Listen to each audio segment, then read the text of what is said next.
Dr. David Kim had always been the quiet type, while other kids played video games. He spent his nights looking at stars through his telescope. Now, at 32, he was still doing the same thing, except his backyard in Montana had become his personal space observatory. David worked as a physics teacher at the local community college, but his real passion was tracking objects in space. He had spent 3 years building what he called his Skynet, a complex system of electromagnetic sensors that could detect and track meteors as they fell toward Earth. His neighbors thought he was a bit strange, but David didn't mind. He lived alone in a small cabin, 15 miles from the nearest town, with nothing but mountains and endless sky around him. For the past month, David had been tracking something unusual. His equipment kept picking up signals from what seemed like a large meteor, but the readings were all wrong. The object was moving too slowly, changing direction too often, and giving off electromagnetic signatures that didn't match any known space rock. On that cold October night, David was in his workshop, fine-tuning his latest invention, an electromagnetic capture net. The idea was simple. When a meteor entered Earth's atmosphere, his sensors would detect it, and the net would create a contained electromagnetic field to slow it down safely. He had been working on this project for 2 years, and tonight was going to be the first real test. The clock showed 11:47 p.m. when his alarm system went off. Something big was heading his way. David rushed outside, his breath visible in the freezing air. The sky was clear, filled with more stars than city people ever got to see. He quickly activated his electromagnetic net system, watching as the invisible field spread out across his property. What happened next would change his life forever. A bright flash lit up the entire valley. David shielded his eyes as something crashed into the field about 200 yards from his cabin. The electromagnetic net had worked, but instead of catching a space rock, it had caught something that was definitely not a meteor. David grabbed his flashlight and started walking toward the crash site. As he got closer, he could see twisted metal scattered across the ground. It looked like pieces of some kind of vehicle, but the design was unlike anything he had ever seen. The metal had a strange, almost liquid appearance, and it seemed to shimmer in the moonlight. Then he saw her, about 50 feet away. Caught in the glowing mesh of his electromagnetic net was a person, at least. She looked like a person. She was unconscious. Her long dark hair covering most of her face, she wore what appeared to be a dark, form-fitting suit that seemed to be made from the same strange material as the crashed vehicle. David's heart started racing. Had he accidentally shot down some kind of experimental aircraft? Was this woman a test pilot? His mind raced with possibilities, but none of them made complete sense. No human technology could create the kind of electromagnetic signatures he had been tracking. He carefully approached the net, making sure to stay clear of the electrical field. The woman appeared to be breathing, but she was definitely unconscious. David noticed something odd about her skin. There were faint, almost invisible lines running along her arms and neck, like very light tattoos that seemed to glow softly in the darkness. "Hey, can you hear me?" David called out, but there was no response. He quickly shut down the electromagnetic net and rushed to check on the woman. She was definitely alive, but her pulse felt strange, too slow, too steady. Her body temperature seemed lower than normal, and when he shined his flashlight on her face, he noticed her eyes were closed, but her eyelids had an unusual, almost translucent quality. David knew he had to get her to safety. The nearest hospital was over an hour away, and he wasn't sure she could wait that long. He carefully lifted her. She was surprisingly light, and carried her back to his cabin. Once inside, David laid her on his couch and turned on all the lights. Now he could see her more clearly, and what he saw made him question everything he thought he knew about the world. The woman was beautiful in an otherworldly way. Her features were human, but somehow more refined, more perfect than seemed natural. Her skin had a slight luminescent quality, and those faint lines he had noticed outside were definitely there. Thin, silvery markings that seemed to pulse very gently, like a slow heartbeat. David had always been a man of science, But this was beyond anything he had studied. He checked her pulse again, listened to her breathing, and examined her injuries. She had a few cuts and bruises, but nothing that seemed life-threatening. The strangest thing was how quickly her wounds seemed to be healing. A cut on her forehead that had been bleeding when he found her was already starting to close. As David sat in his chair, watching over this mysterious woman, he couldn't shake the feeling that his life had just taken a turn into something extraordinary. His electromagnetic net had been designed to catch meteors, but instead, it had caught something, or someone, that might not be from this world at all. The woman stirred slightly, and David held his breath. Her eyes fluttered open, and he found himself looking into the most unusual eyes he had ever seen, a deep violet color that seemed to glow softly in the dim light of his cabin. Their eyes met for just a moment, and David saw something in her, expression that made his heart skip a beat. It wasn't confusion or gratitude, as he might have expected. It was pure, absolute terror. The woman's eyes went wide, and she tried to sit up quickly, but her movements were weak and unsteady. She looked around the cabin frantically, taking in the scientific equipment, the books, the various instruments scattered around David's workspace. Then her gaze settled back on David, and he could see her fear growing stronger. She tried to speak, but only managed a whisper. The words sounded like English, but with an accent David couldn't place. "Please," she said, her voice shaking. "Don't hurt me." David raised his hand slowly, trying to show that he meant no harm. "It's okay," he said gently. "You're safe here. I'm not going to hurt you. I'm just trying to help." But the woman's expression told him that she didn't believe him. She looked at him like he was the most dangerous person in the world. And David couldn't understand why. He was just a physics teacher who had accidentally caught her in his meteor net. He had brought her to safety, given her a place to recover. Why did she look at him like he was her worst nightmare? What David didn't know was that this woman had traveled across the galaxy to reach Earth, and she had very good reasons to fear what humans might do to her and her world. Being captured by aliens meant only one thing: becoming a test subject in experiments that no living being should ever have to endure. As David looked into her frightened violet eyes, he realized that his quiet life in the Montana wilderness was about to become anything but quiet. The first 3 days were the most confusing of David's life. The woman he had rescued refused to eat anything he offered her. She wouldn't drink water, wouldn't let him check her injuries, and flinched every time he came near her. She just sat in the corner of his living room, watching him with those strange violet eyes, like she was waiting for something terrible to happen. David had called in sick to work, telling his boss he had caught the flu. He couldn't exactly explain that he had found a woman who might be from another planet crashed in his backyard.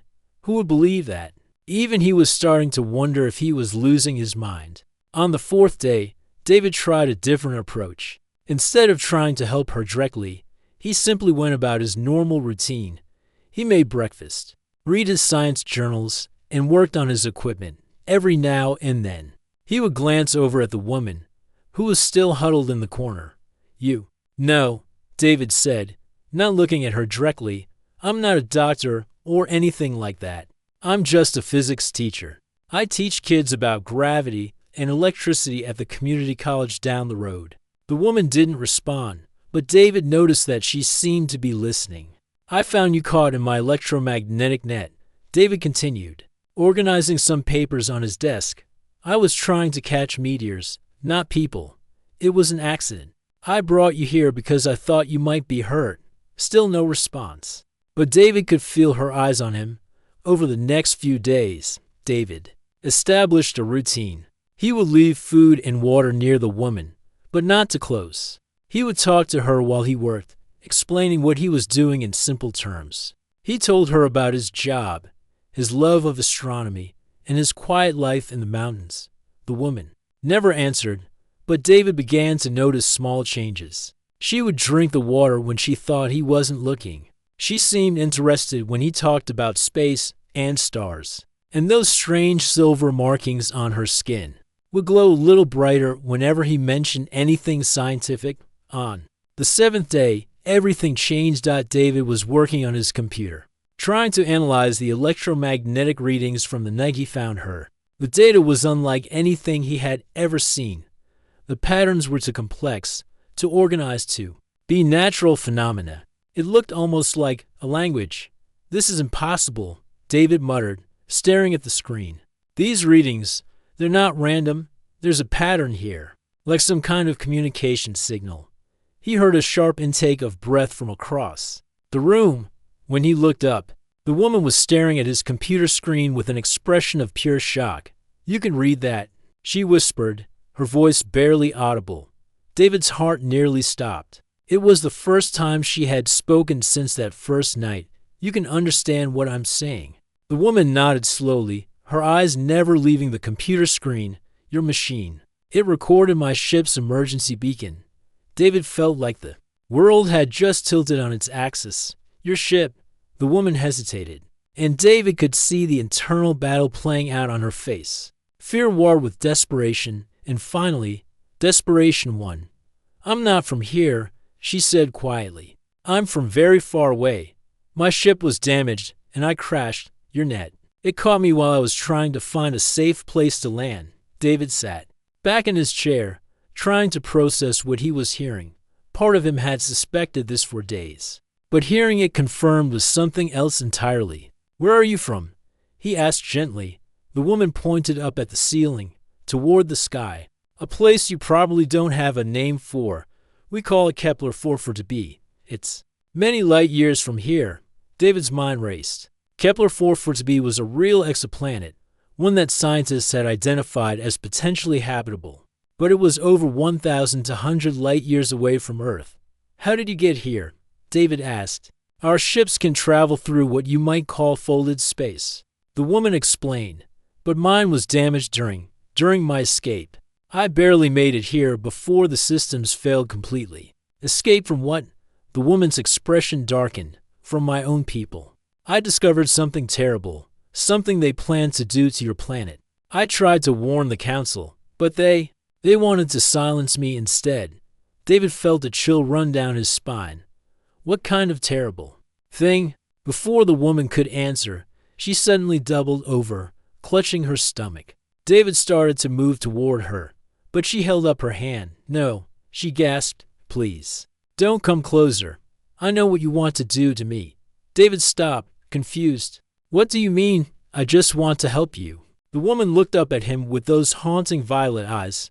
"You're going to experiment on me, aren't you? Take samples, cut me open, study how I'm different from you? That's what your species does." Two things they don't understand. David was horrified. "No, I would never do that. I'm not that kind of person." "All scientists are that kind of person," the woman said bitterly. "We've been watching your planet for decades. We know how you treat anything that's different.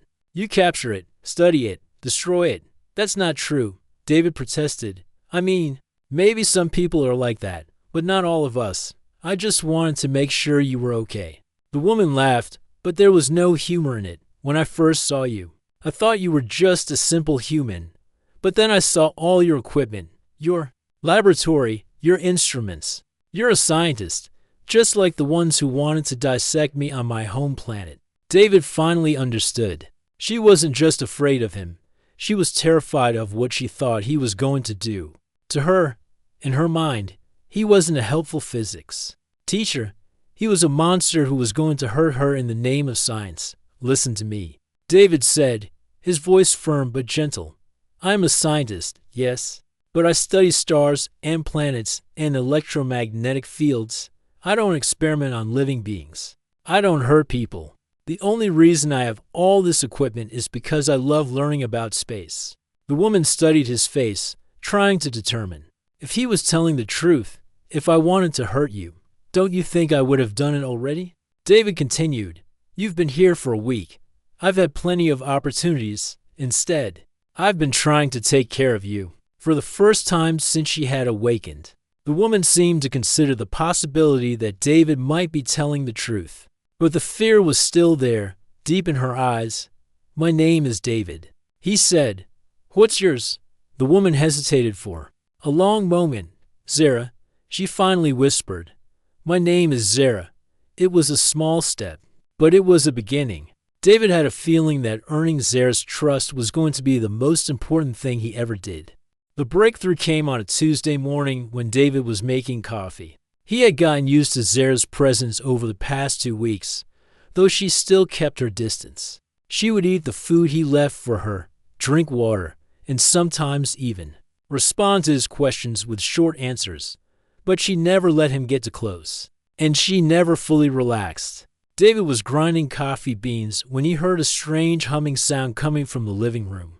He walked over and found Zara sitting, cross-legged on the floor, holding what looked like a small, flat piece of metal. The object was glowing softly and making a melodic sound. "What is that?" David asked, trying to keep his voice calm and non-threatening. Zara looked up, startled. She quickly tried to hide the device, but it was too late. David had already seen it. "It's nothing," Zara said, but her voice was shaky. "It doesn't look like nothing," David said, sitting down on the floor about 10 feet away from her. "It looks like technology I've never seen before." Zara stared at him for a long moment, then seemed to make a decision. "It's a communication device," she said quietly, "or it's broken now." "Can I see it?" David asked. Zara hesitated, then slowly held out the device. David reached for it carefully, making sure his movements were slow and non-threatening. When his fingers touched the metal, the device suddenly came to life. A three-dimensional image appeared in the air above the device. It showed a star map, but not like any star map David had ever seen. This one showed dozens of solar systems, with lines connecting them like a giant highway system. Earth's solar system was there, but it was just one small dot among many. David's jaw dropped. "This is incredible. This shows travel routes between star systems." "You can read it?" Zara asked. Surprised, "Some of it," David said, studying the holographic display. "I recognize some of these star patterns. This one here. That's our solar system. And this one. Wait, is that the Kepler 440 system?" Zara nodded. "That's my home." David studied the map more carefully. The route between Kepler 442 and Earth wasn't direct. It wound through several other systems, with what looked like stopping points along the way. "How long did it take you to get here?" David asked. "In your time, about 6 months." Zara said, "But I wasn't supposed to come here. Earth wasn't part of my original mission." "What was your original mission?" Zara's expression darkened. "I was a resource surveyor. My job was to identify planets that had materials my people needed. Water, minerals, energy sources." She paused, looking directly at David. "But I was also supposed to determine if there were any obstacles to collection." David felt a chill. "Obstacles, intelligent life," Zara said quietly. "Life that might resist having their planet's resources taken." The implications hit David like a physical blow. "You're saying your people are planning to strip mine Earth?" "Not just planning," Zara said. "The operation was supposed to begin in 18 months. I was part of the advance team." David stood up and began pacing. "But you're here, alone. What happened to the rest of your team?" "I convinced them to return to Kepler 442 with false data," Zara said. "I told them Earth was too dangerous, that the native population was too advanced and aggressive. I bought some time, but not much." "Why?" David asked. "Why would you do that?" Zara was quiet for a long moment. "Because I spent 3 months observing your species before my ship was damaged. I watched your families, your communities, your art and music. I saw how you care for your planet, how you're trying to protect it even though you don't always succeed." She stood up and walked to the window, looking out at the mountains. "My people see you as primitive because you still have wars and poverty and environmental problems. But you're not primitive. You're just young. You have the potential to become something incredible, but you need time to grow." David joined her at the window. "So you sabotaged your own mission to protect us?" "I tried to," Zara said. "But when I reported back to the council, they decided I had become too emotionally attached to the target species. They ordered me to return immediately for readjustment." "What kind of readjustment?" Zara touched the silver markings on her neck. These marks aren't just decorative. They're part of our neural system. The council wanted to alter my brain, remove my ability to feel empathy for other species. They said it would make me a better surveyor. David felt sick. That's horrible. So I ran, Zara said simply. I stole a ship and all the data I could carry about Earth's location and resources. I was going to try to reach other planets, find help, maybe start a resistance movement. But your ship was damaged. During my escape, yes, Council forces caught up with me just as I was leaving our solar system. They damaged my navigation systems and my communications array. I barely made it to Earth before everything shut down. David looked at the star map, still glowing softly in the air. Are they still looking for you? Definitely, Zara said. But they don't know exactly where I am. Earth is a big planet, and their scanning equipment has trouble penetrating your atmosphere. They'll find me eventually, though. How long do we have? Maybe a month, maybe less. My ship's emergency beacon is still functioning, even though everything else is broken. The longer I stay in one place, the easier it will be for them to track. The signal. David stared at the star map, his mind racing. What happens when they find you? They'll take me back to Kepler 442 for that readjustment procedure, Zara said. And then they'll begin the resource extraction on Earth, with me out of the way. There's no one left to oppose the plan. What about your resistance movement? It barely exists. Zara said sadly. Most of our people support the extraction program. They think it's necessary for our survival. The few who oppose it don't have access to the kind of information I stole. David turned away from the window and looked at Zara. What if we could get that information to them? How? My communication device is broken, and even if it worked, the council monitors all transmissions. What if we could repair your ship? Zara shook her head. It's not just damaged. It's completely destroyed. The crash scattered pieces across half. Your valley, even if we could put it back together. I don't have the materials to rebuild the quantum drive. David was quiet for a moment, thinking. What if we didn't use your ship? What do you mean? I mean, what if we used Earth technology to send a message to your resistance movement? Zara stared at him. That's impossible. Your technology is centuries behind ours. Maybe, David said. But we have something you don't. What? David smiled. We have the electromagnetic signature of your ship's emergency beacon. If we can amplify it and modify it, we might be able to send a message using your own technology. As a transmitter, Zara's eyes widened. That might actually work. But it would take incredible precision. One mistake and we'd just be broadcasting our location to the council. Then we better not make any mistakes, David said. For the first time since he had found her, Zara smiled. It was a small smile, but it was real. You know, she said, when I first saw you, I thought you were going to dissect me and study my organs. And now I think you might be the most dangerous human I've ever met. Why is that? Zara's smile grew wider. Because you're crazy enough to think we can actually save the planets with nothing but some broken alien technology. In a meteor net, David laughed. Well, when you put it that way, it does sound pretty crazy. Good, Zara said. The best plans usually are. Working with Zara was like nothing David had ever experienced. Over the next 2 weeks, his small cabin transformed into something that looked like a cross between a physics lab and an alien workshop. Zara had salvaged several pieces of technology from her crashed ship, and together they were trying to build something that had never been built before. A communication device that could bridge to completely different technologies. No, that's all wrong, Zara said, watching David try to connect one of her devices to his computer. Your electrical current is too harsh. It's like trying to whisper through a megaphone. David sat back in his chair, frustrated. Then how? Do we make it gentler? Zara thought for a moment. On my world, we don't force electricity to do what we want. We ask it nicely. David laughed despite his frustration. Ask electricity nicely. How do you do that? Zara picked up one of the alien components, a crystalline structure that seemed to pulse with its own inner light. This is a quantum resonator. It doesn't use electricity the way your machines do. It works with the natural vibrations of atoms themselves. She held the crystal near David's computer, and something amazing happened. The screen began displaying patterns David had never seen before, flowing, organic shapes that seemed to dance across the monitor. "That's incredible," David whispered. "It's like the crystal is talking to the computer." "In a way, it is," Zara said.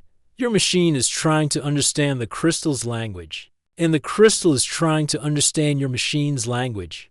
They're finding a middle ground." Working together every day had changed their relationship completely. The fear and suspicion were gone, replaced by something David had never expected: friendship. Zara was brilliant, funny, and endlessly curious about human culture. She asked him questions about everything from why humans kept pets to why they created art when it served no practical purpose. "I've been thinking about what you said," Zara told him one evening as they worked late into the night, "about humans being young but having potential." "What about it? I think I was wrong. I don't think humans are young at all. I think you're just different from us." David looked up from the circuit board he was modifying. "Different how?" "We solved our problems by becoming more logical, more controlled. We eliminated emotions that we thought were inefficient, but you kept them. You kept your ability to feel joy, sadness, love, even anger. That's not primitive. That's brave." "I never thought of it that way," David said. "That's why you're willing to help me," Zara continued. "Not because it's logical or because you'll gain something from it. You're helping me because you think it's the right thing to do. My people lost that ability centuries ago." Their work was interrupted on a Wednesday morning when Zara suddenly went very still. Her head tilted like she was listening to something David couldn't hear. "What is it?" David asked. "Ships," Zara whispered. "Council ships. They're in your solar system." David felt his blood turn cold. "How many?" "At least 3. Maybe more. They're still far away, beyond your outer planets, but they're scanning for my beacon." "How long do we have?" Zara closed her eyes, concentrating. "Days, not weeks. They're moving slowly because they don't want your satellites to detect them, but they're definitely getting closer." David looked at their half-finished communication device. "We're not ready. We need at least another week to test everything." "We don't have another week," Zara said. "If they find me here, they'll take me back to Kepler 440 for readjustment, and then they'll return to begin the extraction process." "What if we run?" "We could go somewhere else, somewhere harder to track." Zara shook her head. "It wouldn't matter. The beacon is part of my body now, as long as I'm alive. They can eventually find me." David stared at her. "What are you saying?" "I'm saying maybe I should turn myself in, at least that way. You and your planet would be safe for a while longer." "Absolutely not," David said firmly. "We're not giving up. We just need to work faster." For the next 3 days, they barely slept. David called in sick to work again, telling his boss he had a family emergency. He and Zara worked around the clock, combining human engineering with alien technology in ways that should have been impossible. The breakthrough came when David suggested using his electromagnetic net as an amplifier. "What if we don't try to send a signal across space?" he said. "What if we fold space itself, the way your ships do?" Zara's eyes lit up. That could actually work. But it would require enormous amounts of energy." "How much energy?" "Enough to power your entire town for a month." David smiled. "Good thing we're in the middle of nowhere. There's a hydroelectric dam about 20 miles from here. If we could tap into that." "You want to steal electricity from your own government." "I prefer to think of it as borrowing." Working together, they modified David's electromagnetic net to create what Zara called a space-fold transmitter. It was a crazy combination of human electrical engineering and alien quantum technology, held together with determination and hoped out on Saturday night. With Council ships now entering Earth's outer atmosphere, they were finally ready to test their device. "Are you sure about this?" David asked as they prepared to activate the transmitter. "No," Zara said honestly. "This could fail spectacularly. It could overload your power grid. It could broadcast our location to every ship in the galaxy, or it could just do nothing at all. But if it works, We'll send every piece of data I stole about Earth directly to the resistance movement on Kepler 442. They'll have everything they need to expose the Council's plans and maybe stop the invasion. David looked at the jury-rigged device they had built together. It looked like something from a science fiction movie, alien crystals connected to human computers. Quantum resonators powered by earthly electricity, all of it held together with wire, determination, and trust. You know, David said, 2 months ago, the most exciting thing in my life was tracking meteors. Zara laughed. 2 months ago, I was convinced that humans were primitive creatures who couldn't be trusted with advanced technology, and now, I think you might be the most advanced species I've ever met. You just measure advancement differently than we do. David reached for the power switch. Ready? Zara nodded. Let's save 2 worlds. David flipped the switch, and they're impossible. Device hummed to life. For a moment, nothing seemed to happen. Then the air in the cabin began to shimmer, and David felt a strange sensation. Like reality itself was bending around them. The quantum resonators began to glow brighter and brighter, and suddenly the entire cabin was filled with swirling patterns of light. David could feel the enormous energies they were channeling, threatening to tear their makeshift device apart. It's working, Zara shouted over the humming of the machinery. I can feel the connection forming. The data is transmitting. For 30 seconds that felt like 30 hours. Their device held together against forces that should have destroyed it. Then, with a sound like thunder, everything went silent. The lights went out. The humming stopped. Even the quantum resonators went dark. David and Zara sat in the sudden darkness, breathing hard. Did it work? David asked. Zara was quiet for a moment. Then David heard something he had never heard from her before. Laughter. Not just a chuckle, but real, joyous laughter. It worked, she said. David, it actually worked. The data got through. The resistance has everything they need. In the darkness of his cabin, David Kim realized that his life would never be the same. He had helped an alien fugitive send classified information across the galaxy. And somehow, against all odds, they had succeeded. Now, all they could do was wait and see if they had done enough to save both their worlds. The response came faster than either David or Zara had expected. Just 2 days after their desperate transmission, strange lights began appearing in the night sky above Montana. Unlike the Council ships that had been stalking Zara, these new vessels made no attempt to hide their presence. David stood in his backyard with Zara, both of them staring up at the most incredible sight either had ever witnessed. 3 enormous ships hung motionless in the sky, their hulls gleaming with soft, multicolored lights. They were beautiful in a way that took David's breath away. Are those your people? David asked. Zara was crying, but she was smiling too. Not my people, she said. Our people. The resistance. How can you tell? The light patterns. Zara explained, wiping tears from her eyes. Council ships are all business, cold, efficient, intimidating. But resistance ships, they're works of art. They believe that anything worth building is worth making beautiful. As they watched, a smaller craft detached from one of the larger ships and began descending toward David's property. It landed gently in the same field where Zara's ship had crashed weeks earlier. Should we go meet them? David asked. They'll come to us, Zara said. They know exactly where we are. She was right. Within minutes, 3 figures emerged from the landed craft and began walking toward the cabin. As they got closer, David could see that they looked similar to Zara, humanoid, but with that same otherworldly grace and the silver markings on their skin. The leader of the group was an older woman with streaks of silver in her dark hair and markings that seemed to glow more brightly than the others. When she saw Zara, her face broke into a smile that needed no translation. Zara 7, the woman said. And David was surprised to realize he could understand her.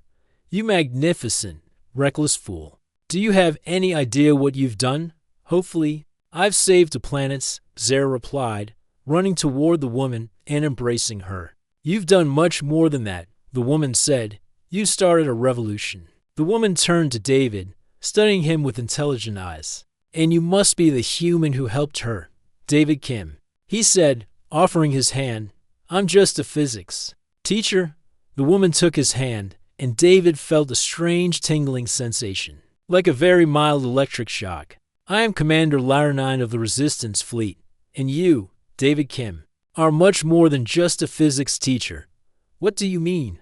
Your transmission didn't just reach our resistance movement. Lyra explained. It reached the entire planet. Every citizen of Kepler 442 now knows what the Council was planning to do to Earth. The public outcry was immediate and overwhelming. Zara's eyes widened. What happened? The Council fell within hours, Lyra said with satisfaction. When people learned that their government was planning to destroy an entire intelligent species for resources, they demanded immediate change. The extraction program has been permanently canceled. David felt his knees go weak with relief. So Earth is safe. Earth is more than safe, Lyra said. The new government wants to make contact with your species officially. They want to establish trade relationships, share technology, learn from each other. Trade relationships? David asked. What could we possibly offer a civilization as advanced as yours? Lyra smiled. You'd be surprised. Your art, your music, your literature. We have nothing like them. You see, when my people eliminated emotional inefficiency, we also eliminated creativity. We can build incredible machines, but we've forgotten how to create beauty. She gestured toward the ships in the sky. Those vessels up there. They were designed by Resistance members who spent years studying human art and architecture. You've already begun teaching us things we didn't even know we had lost. Over the next few hours, more ships arrived, scientists, diplomats, cultural experts, all coming to begin the process of first contact between their species. David's quiet cabin in the Montana wilderness had become the center of the most important diplomatic event in human history. There's something else, Lyra told them as the sun began to set. The new government has offered Zara a full pardon and a position as Earth's first official ambassador to Kepler 442. And there's an offer for you too, David, Zara added, turning to him with excitement in her violet eyes. For me, they want you to head up the first human-Altarian scientific exchange program, Zara explained. You'd be working with scientists from both our worlds, developing new technologies, sharing knowledge. David looked around at his simple cabin, his homemade telescope, his amateur equipment. I don't know if I'm qualified for something like that, David, Zara said seriously. You took a meteor net and turned it into an interstellar communication device. You helped me save to entire civilizations with nothing but determination and crazy ideas. If that doesn't qualify you, I don't know what would. 3 months later, David stood in what had once been his backyard but was now officially designated as the Montana Interspecies Cultural Center. The small cabin had been expanded into a sprawling complex of laboratories, living quarters, and meeting spaces where humans and Altarians worked side by side. Zara had kept her promise to stay on Earth as an ambassador, and David had discovered that he loved his new job more than he ever thought possible. Every day brought new discoveries, new friendships, and new ways of looking at the universe, you know? David said to Zara as they stood together watching the sunset paint the Montana sky in brilliant colors. When I built that electromagnetic net, I was just trying to catch falling rocks. And instead, you caught me, Zara said with a smile. Best accident I ever made. It wasn't an accident, Zara said. I think the universe knew exactly what it was doing when it brought us together. David looked up at the sky, where human and Altarian ships now traveled regularly between Earth and Kepler 442. Children from both species were already learning each other's languages and customs. Scientists were collaborating on projects that neither species could have accomplished alone. You were right about those experiments you were afraid of, David said. How so? You said you thought I was going to experiment on you. In a way, we did experiment, but not the way you feared. We experimented with trust, with cooperation, with the idea that two completely different species could become friends, Zara laughed. And what were the results of that experiment? David gestured toward the bustling center around them, where humans and Altarians worked, learned, and laughed together. I'd say it was a complete success. The best experiment either of our species ever conducted, Zara agreed. As they watched, a group of human children ran past, chasing after young Alterians. In a game that needed no translation, their laughter echoed across the valley, a sound that represented hope for both their worlds. David Kim had started as a quiet physics teacher who loved looking at stars. Now he was at the center of the greatest adventure in human history, and it had all begun with a simple accident, or maybe, as Zara believed, it had been destiny all along. The stars that David had spent his life studying were no longer distant points of light. They were destinations, homes to friends, pathways to a future neither species could have imagined alone, and in his small corner of Montana, under the endless sky that now connected to worlds. David knew that the best discoveries weren't the ones you planned for, they were the ones that happened when you opened your heart to the impossible.